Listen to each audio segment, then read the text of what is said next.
नमस्ते athletes, welcome to your 7 days sprinting boot camp. आज का मॉड्यूल बहुत इंपॉर्टेंट है क्योंकि मैं आपको ऐसे 3 सीक्रेट्स शेयर करूंगा जो नेशनल और इंटरनेशनल एथलीट्स फॉलो करते हैं अपनी स्पीड को बूस्ट करने के लिए। एंड मैं गारंटी करता हूं अगर आपने इन चीज़ों को अपने वर्कआउट में ऐड किया एंड आप इनको जब परफॉर्म करोगे तो आपकी स्पीड बहुत ज़्यादा इंप्रूव होगी एंड आप बहुत अच्छे से परफॉर्म कर पाओगे कॉम्पिटिशन्स में एंड हर एक रेपिटेशन में। आपको दिखेगा फ़र्क अपनी स्पीड में, अपनी स्ट्रेंथ में एंड अपनी टेक्निक में।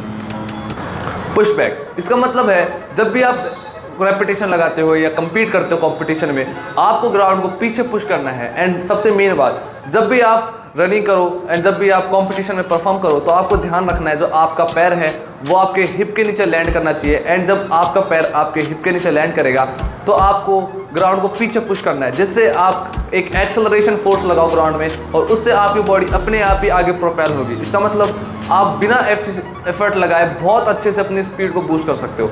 अब चाहे उसेन बोल्ट हो या नोएल लाइल्स हो, जो भी एथलीट मेडल जीते हैं वो इसी चीज़ पे वर्क करते हैं और सीक्रेटली नेशनल और इंटरनेशनल एथलीट्स के कोचेस इन चीज़ों पे बहुत ज़्यादा ध्यान देते हैं और इसी वजह से उनके एथलीट्स की इतनी अच्छी परफॉर्मेंस होती है। अब आपके माइंड में आएगा सर हम इस चीज़ को कैसे इम्प्लीमेंट करें, कौन सी एक्सरसाइज होती है जिनसे हम ये चीज़ को सीख सकते हैं। Number 1, wall drill. आपको कोई भी एक दीवार ढूंढनी है अपने ट्रैक पे, अपने ट्रेनिंग ग्राउंड पे, एंड आपको वहाँ पे इस ड्रिल को परफॉर्म करना है 20 से 30 सेकंड तक, उसके 3 सेट्स। एंड आपको ध्यान रखना है जो आपका एंकल है वो बिल्कुल स्टिफ होना चाहिए।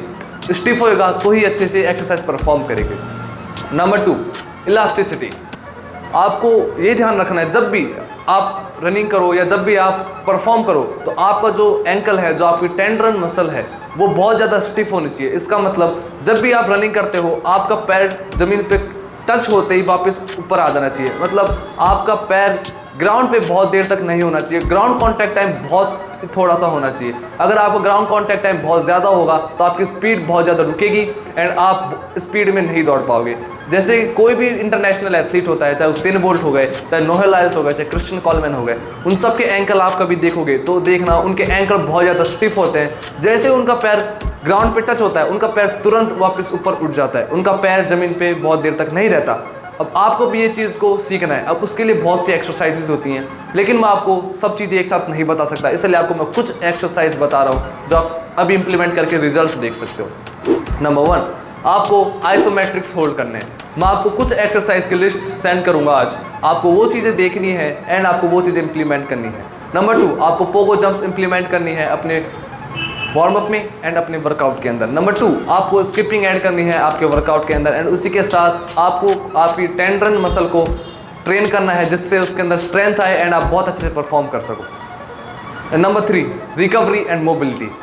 आप चाहे कितना भी हार्ड वर्क कर लो, कितनी भी मेहनत कर लो, लेकिन अगर आपकी बॉडी रिकवर नहीं होगी और आपकी बॉडी अगर में बहुत ज़्यादा रेंज ऑफ फंक्शन नहीं होगा, मोबिलिटी का मतलब है जो भी आपकी हिप मसल है, आपकी जो हिप जॉइंट्स हैं, उसका पूरा रेंज ऑफ मोशन होना। अगर आपने कभी नोटिस किया होगा कि आपके पैर पूरे अच्छे से नहीं खुलते रनिंग करते टाइम, इसी का मतलब है आपके मोबिलिटी बहुत कम है। तो वार्म अप में आपको मोबिलिटी ऐड करनी है, hip mobility, backbone mobility, full body mobility, ये सब आपको ऐड करना है अपने वार्म अप में। उसी के साथ आपको बहुत अच्छी प्रॉपर स्लीप, आइस बाथ, ये सब ऐड करना है आपके वर्कआउट के बाद।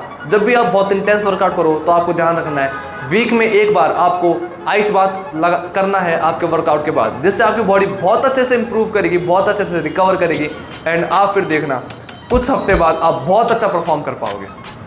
आज का मॉड्यूल यहीं खत्म होता है, लेकिन अगर आपको कोई भी डाउट्स हो आप डायरेक्टली मेरे से बात कर सकते हो, आप मेरे को मैसेज कर सकते हो, मैं आपको सारे मैसेजेस का रिप्लाई दूंगा एंड मैं आपके सारे डाउट्स को क्लियर करूँगा। उसी के साथ अगर आपने सारे मॉड्यूल्स फॉलो किए इन 7 दिनों तक तो मैं आपको गारंटी करता हूँ जो हमारे एथलीट्स हैं उनके जैसे आप रिजल्ट्स लेके आ सकते हो, आप भी एक नेशनल एथलीट बन सकते हो।